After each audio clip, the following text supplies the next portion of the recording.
আপনার হোয়াটসঅ্যাপ থেকে যে কাউকে ছবি, ভিডিও, অডিও যাই পাঠান না কেন, সে দেখা মাত্রই তার পরপরই ডিলিট হয়ে যাবে।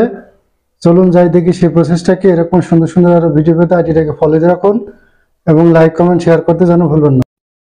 এই কাজটি করার জন্য প্রথমে আপনার হোয়াটসঅ্যাপটি ওপেন করবেন। এখান থেকে আপনি যাকে মেসেজ করবেন সেই নামের উপরে ট্যাপ করবেন। আমি এই নামের উপরে ট্যাপ করলাম।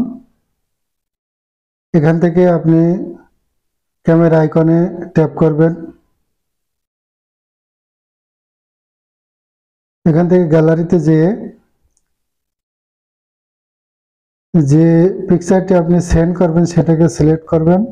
আমি এই পিকচারটি সিলেক্ট করলাম। এখান থেকে এই যে নিচে দেখেন ওয়ান আছে, এই ওয়ানের উপর ট্যাপ করবেন, তারপরে ওকেতে ট্যাপ করবেন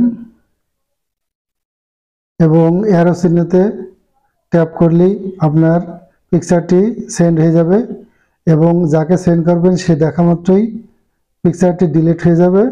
দ্যাটস ওকে।